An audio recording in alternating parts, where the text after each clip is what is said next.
At 05 Sur local time, in the gray hour before dawn, 6 Ukrainian Beaver strike drones lift off from dispersed launch points near Karen.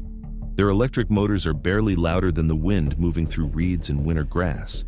They climb into a sky that still belongs to night, and they turn north toward a Russian airbase outside Silvestole, a strip of concrete that looks ordinary until you learn what's parked there.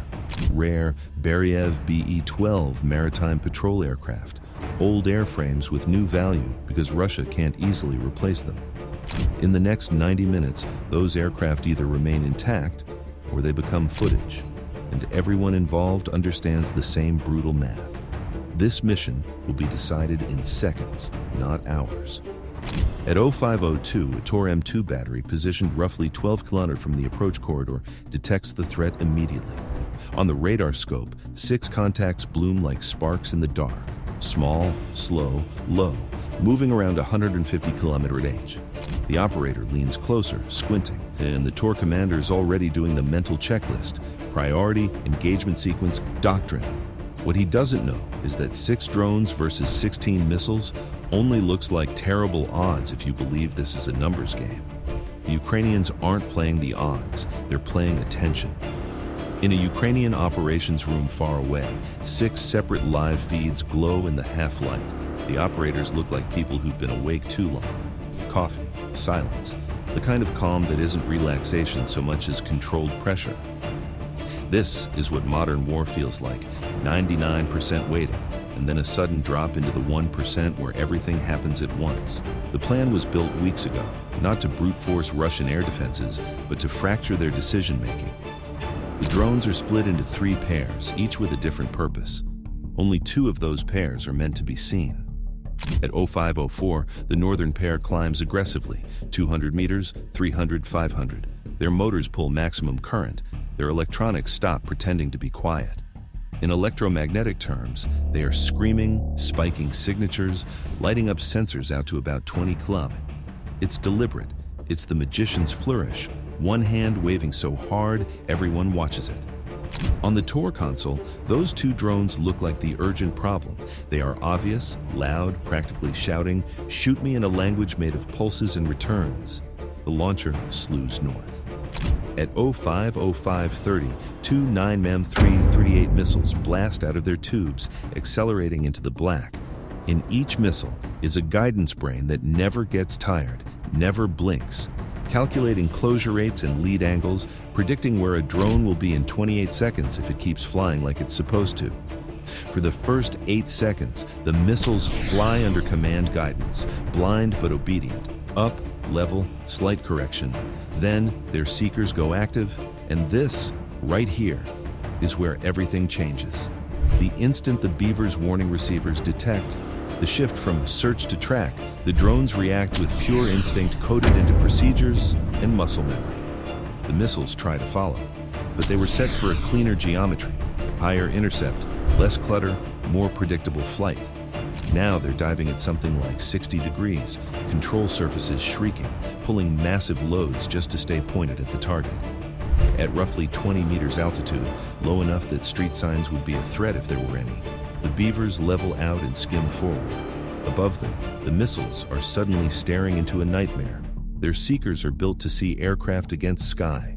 Now they see ground clutter, fences, roofs, wet patches, metal, terrain, reflections everywhere.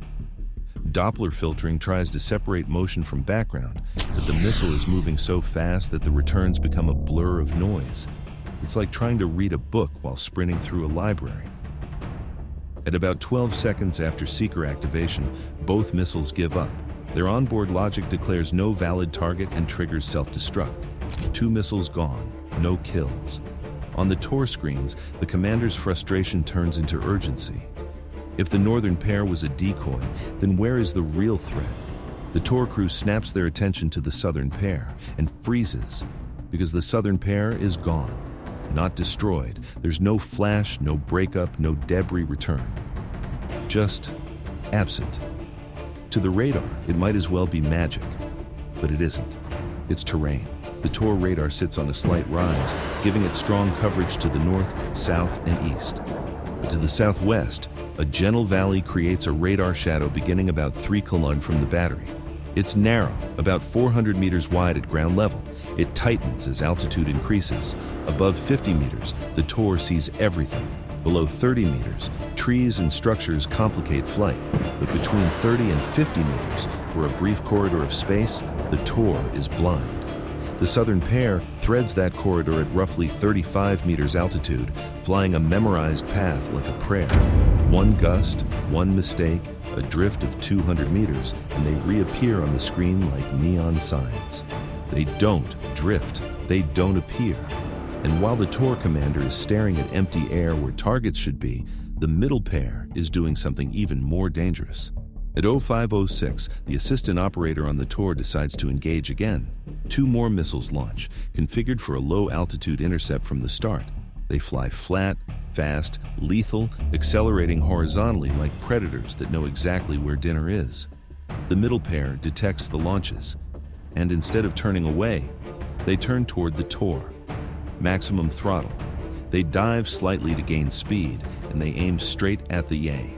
Launcher, this isn't courage, it's math. Every air defense system has a minimum engagement range. Inside that distance, missiles can't safely arm and detonate.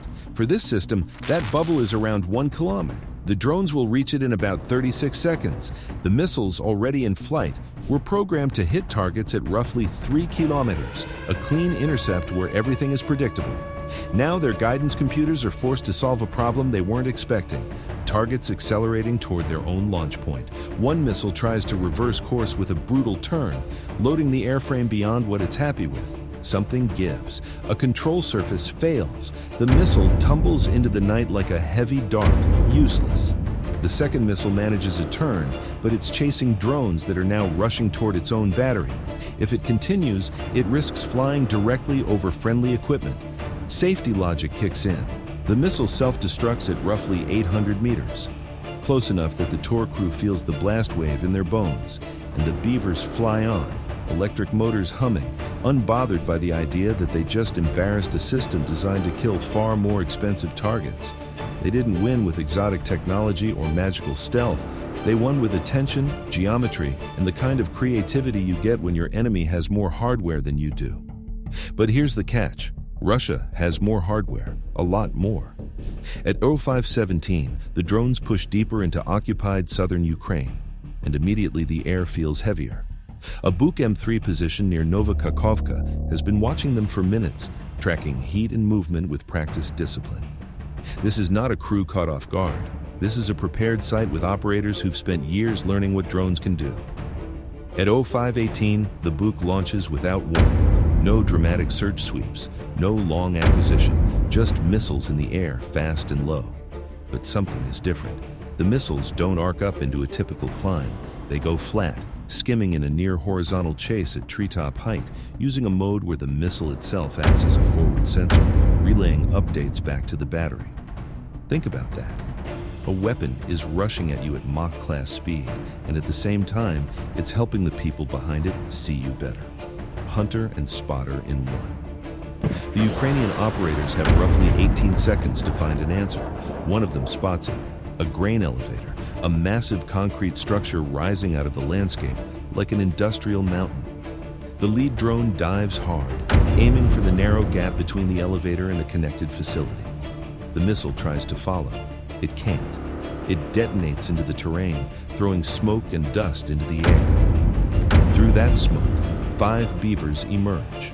One doesn't. A heavy piece of debris clips a wing. The drone cartwheels into a field and detonates in a small, sharp flash. 5 remain.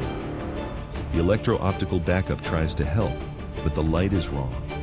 At around 05 or 20, it's still pre-dawn haze, neither true night nor true day. Thermal imaging can see heat, but only at limited range, and the drones are already pressing inside the tight geometry of the envelope. The Buk goes quiet as they pass, not broken, not jammed, just acknowledging that the window is closing. The radio report is clipped and professional. 5 UAVs continuing south, unable to engage due to technical limitations. But during those 8 minutes, the Panzer has arrived. At 05:46, a Panzer S-1 vehicle skids into position at Kachcha Air Base. The crew barely has time to breathe. Stabilizing jacks are still being deployed when the radar's already hunting. This isn't how it's supposed to happen. The manual calls for setup, calibration, warming fire control. They have maybe 90 seconds. "Forget the jacks," the commander says. "We shoot from the wheels." Shooting from the wheels means the vehicle rocks under recoil, the radar loses fine track, guidance gets sloppy, accuracy drops, maybe to 60% on a good day. But 60% of something is better than 100% of nothing. The radar paints 3 contacts approaching from the northeast at about 180 km/h, descending through 400 meters. The Panzer has 12 missiles and about 1,400 rounds of 30mm ammunition. On paper, that's more than enough. Nothing works perfectly.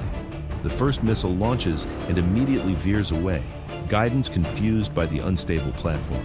It self-destructs after about 800 meters, a wasted shot. The second missile tracks better. It slams into the lead drone and the drone behind it. 2 kills in a flash of light and debris.